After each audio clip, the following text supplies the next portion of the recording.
Hi, today's video is going to be about Cascadeur and and some tips on how it has changed my workflow, so you can understand and utilize this product because it's really efficient. It works really well, and it's free currently. You can get it for free. Uh, Once you key things, you can kind of move things into position and get the frame you want. It works with keys. You have to key it. If you don't key it, it won't work. It would just go back to its original self. Like. Let's move here. It just goes back. Yeah, you need to key it. If you don't key it, you won't understand. Make sure you select joints effectively. It's the only way to get the result you're looking for. And that's the truth.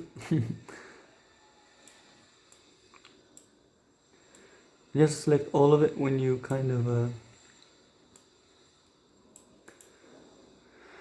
and then when you kind of position things nice. Some tips I can give you. Well, I've already made a video, but some quick tips. Here's how you can rotate and select and all kinds of things.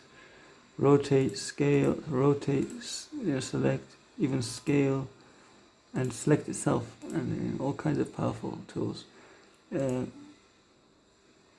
And here you can change the kind of look what you're going for and what's going on in the background. Now overall, in Cascadeur, what tips I can give you is the workflow. It changes the way you do things, and it does it in a beautiful fashion.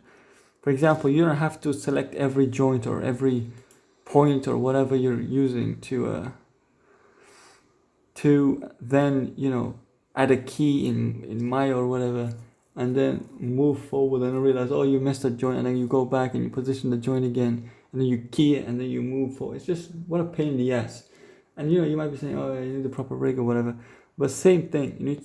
You need to key every little point, otherwise your character is just going to be flying all over the place, unrealistically.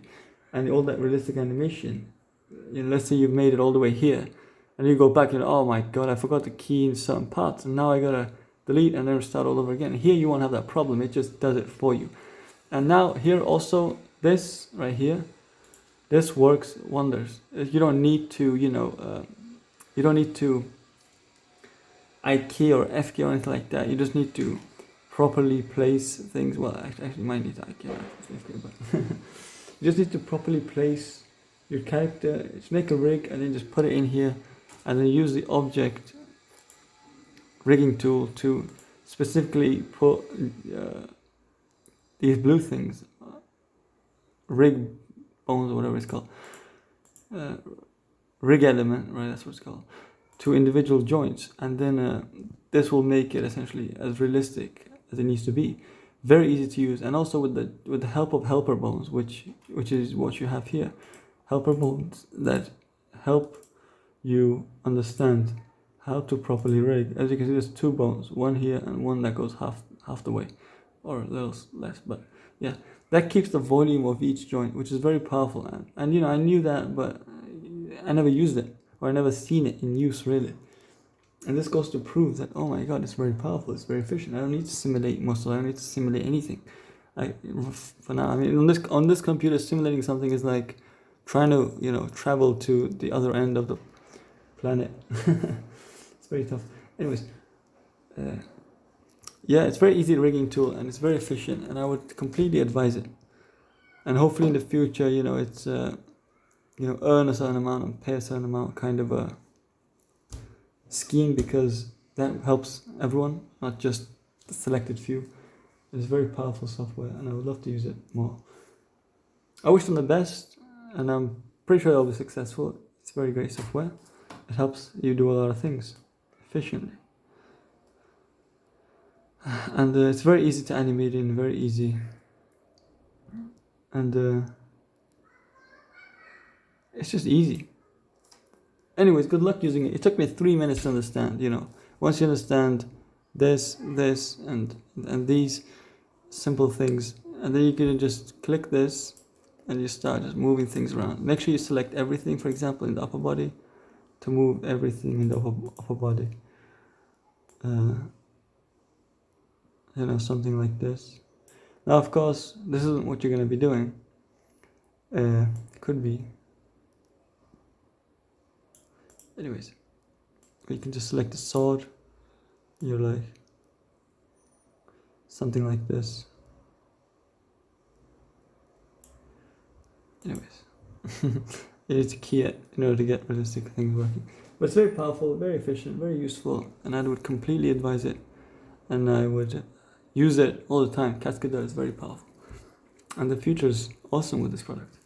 Thank you to the developers who made it work. Very nice, and shared it. Thank you, and enjoy using it. And hopefully it stays free. Some kind of an intelligent way of utilizing the software and getting yourself or earning the money to pay for it, in a sense. Because as developers, you gotta reach that peak. You gotta use all the right things and you take the right steps to be successful.